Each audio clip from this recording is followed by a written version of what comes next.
Assalamu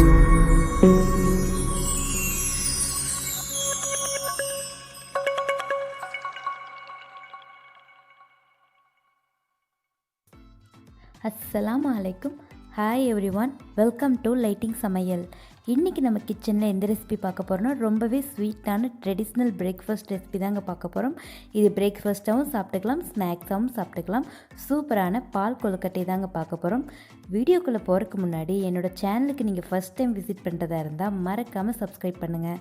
பக்கத்தில் இருக்கிற bell ஐக்கானை கிளிக் பண்ணுங்கள். அப்போ தான் நாங்கள் போடுற வீடியோ உங்களுக்கு உடனுக்குடனே நோட்டிஃபிகேஷனாக வரும். பால் கொழுக்கட்டை செய்ய தேவையான பொருட்கள்: அரிசி மாவு 1 கப், 2ஆம் தேங்காய்பால், ஃபர்ஸ்ட்டு தேங்காய்பால், ஏலக்காய் தூள், சர்க்கரை.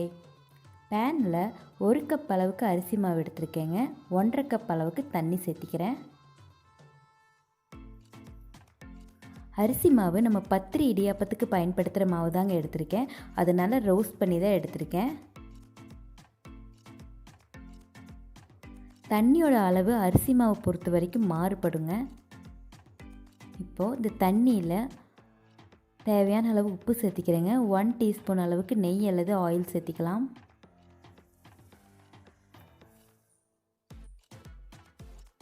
சேர்த்தி கரண்டி வச்சு நல்லா மிக்ஸ் பண்ணி விட்டுடலாங்க. இப்போ பாருங்கள், தண்ணி நல்லா கொதிச்சுட்டே இருக்கு. இதில் எடுத்து வச்சுருக்கிற அரிசி மாவை கொஞ்சம் கொஞ்சமாக சேர்த்திக்கலாங்க. லோ ஃப்ளேமில் தான் இனி நம்ம குக் பண்ண போகிறோம். அரிசி மாவை சேர்த்தி ஒரு 3 or 4 மினிட்ஸில் உங்களுக்கு நல்ல மாவு நல்லா மிக்ஸ் ஆகி கிடச்சிடும் தண்ணி கூட. இந்த ப்ரோசஸ் நம்ம எதுக்கு செய்கிறோன்னா, மாவு நல்லா வேகுங்க. அரிசி மாவு கொழுக்கட்டை சாப்பிடும்போது அது டேஸ்ட் நல்லாயிருக்கும். சுடுதண்ணி பயன்படுத்தி கூட இது பிசைஞ்சு எடுப்பாங்க. ஆனால் அதை விட இந்த ப்ரோசஸ் செய்யும்போது தான் உங்களுக்கு அரிசி மாவு நல்லா வேகும். இப்போ பாருங்கள், ஒரு 3 or 4 மினிட்ஸ் ஆயிருக்கு. நல்ல மாவு வந்து தண்ணி கூட நல்லா மிக்ஸ் ஆகிடுச்சு. அவ்வளோதாங்க, ஸ்டவ் ஆஃப் பண்ணிடலாம். கை பொறுக்கிற அளவுக்கு சூடு வந்ததும் இந்த மாவு நம்ம நல்லா சாஃப்டாக பிசைஞ்சு எடுத்துக்கலாங்க. இந்த ப்ராசஸில் செய்யும்போது தான் நம்ம கொழுக்கட்டை சாப்பிடும்போது ரொம்ப டேஸ்ட்டாக சாஃப்டாக இருக்கும். இப்போ பாருங்கள், நல்லா பிசைஞ்சு எடுத்துட்டேன். இதை சின்ன சின்ன உருண்டைகளாக பிடிச்சி எடுத்துக்கலாங்க. இந்த அளவுக்கு நல்லா பிடிச்சி எடுத்துக்கலாம். இதை விட குட்டி குட்டியாக பிடிச்சி எடுத்தாலும் நல்லா இருக்குங்க. நான் வீடியோக்கு வேண்டியதை இப்படி எடுத்திருக்கேன். எல்லா மாவையும் நான் பிடிச்சி எடுத்துட்டேங்க. ஒரு 2 கொழுக்கட்டை அளவுக்கு மாவு மட்டும் நான் தனியாக எடுத்து வச்சுருக்கேன். இதை ஏன் எடுத்து வச்சுருக்கேன்னா, நம்ம தேங்காய் பால் கூட மிக்ஸ் பண்ணுறதுக்கு தாங்க எடுத்து வச்சுருக்கேன். பேனில் நம்ம எடுத்து வச்சுருக்கிற 2ஆம் தேங்காய் பால் நான் சேர்த்திக்கிறேங்க.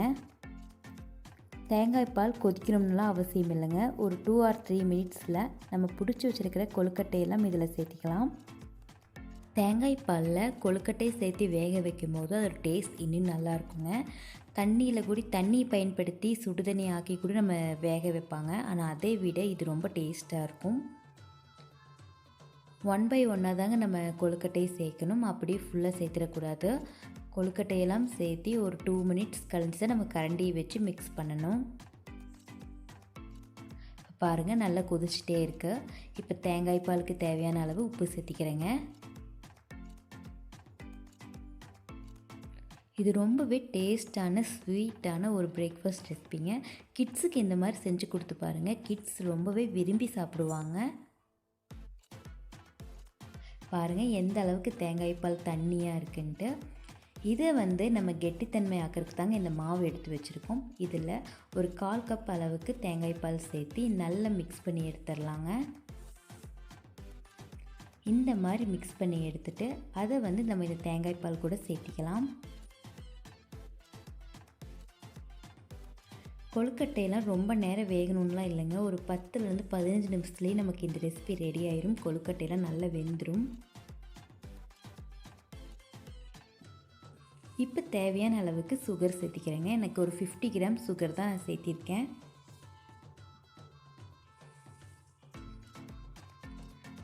சுகருக்கு பதிலாக நம்ம வெல்லம் கூட பயன்படுத்தி வெல்லைப்பாகு காய்ச்சி அதை கூட நம்ம வடிகட்டி இதில் சேர்த்திக்கலாங்க. அதுவும் ரொம்ப டேஸ்ட்டாக இருக்கும். இதில் ஏலக்காய் தூள் சேர்த்திருக்கேங்க.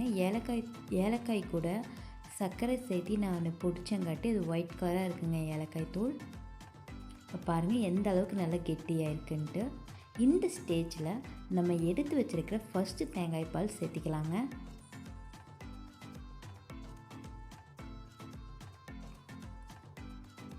ஃபஸ்ட்டு தேங்காய் பால் சேர்த்தி கொதிக்கணும்லாம் அவசியம் இல்லைங்க. ஒரு 3 மினிட்ஸில் நம்ம ஆஃப் பண்ணிடலாம்.